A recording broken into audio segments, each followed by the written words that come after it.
سلامونه نیکې هیلې احترامات مې ومنئ خپل وطن ګل وطن چینل ته ښه راغلاست مینهوالو په دې امید چې تاسو به راته روغ او جوړ وئ او د صحت کلیو کې به نغښتي وئ ذبیح الله ایمان یم چې ستاسو په چوپړ کې له یوې نوي او خوندورې ویډیو سره حاضر شوی یم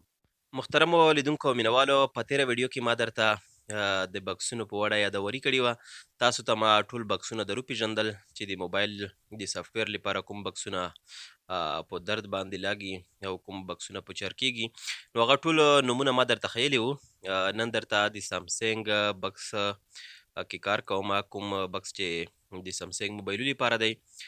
د زد 3 ایکس په نوم نومیږي هغې کې نن درته کار کوم چې هغې کې څنګه کار کېږي او همداشان زد 3 ایکس بکس د څه دپاره دی کوم کوم کارونه پکې کېږي ټول به انشاءالله تشریح کوو مینوالو د زد 3 ایکس بکس لپاره تاسو باید یو سیټ اپ انسټال کړئ چې هغه د سامسنګ ټول پرو په نوم یادیږي هغه به تاسو انسټال کړئ په خپل کمپیوټر کې تاسو ګورئ زه موس ور وړمه دغه سیټ اپ چې دی تاسو به دغه سیټ اپ انسټال کړئ کله مو چې انسټال کړ دغه سیټ اپ نو بیا به تاسو مینوالو کوم بکس تاسو چې ګورئ ښي خواته کونج کې تاسو بکس ګورئ دغه زد 3 ایکس بکس دی تاسو ته ما در پیژندلی و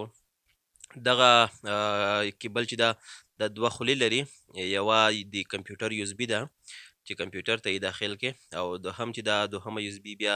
زد 3 ایکس بکس ته ورځي دغه سیټ اپ به تاسو انسټال کړی وي او دغه بکس ته به تاسو دغه کیبل ور واچوئ کله مو چې کنیکټ کړ نو تاسو به زد 3 ایکس بکس باندې ډبل کلیک وکړئ تر څو دغه بکس چې دغه خلاص شي نو تاسو ګورئ مینهوالو زه درته طریقه ښیم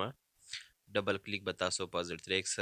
بکس باندې وکړئ تر څو سیټ اپ خلاص شي زما د کمپیوټر وینډوز لږه زړه ده نو زر تر زره کار نشي خلاصولی په دې اساس تاسو باید څه نه څه انتظار وباسئ او په تکلیف نشئ د ویډیو تاسو تر پایه راسره وګورئ انشاءالله چې ښه طریقه ده او زبردست طریقه ده تاسو ګورئ مینهوالو کله چې زد 3 ایکس بکس اشارې ولګوي نو دا معنی چې ستاسو سیټ اپ خلاصیږي په خلاصولو دی دا د سامسنګ ټول پرو سیټ اپ چې دی هغه خلاص شو کوم چې د سامسنګ بکس لپاره دی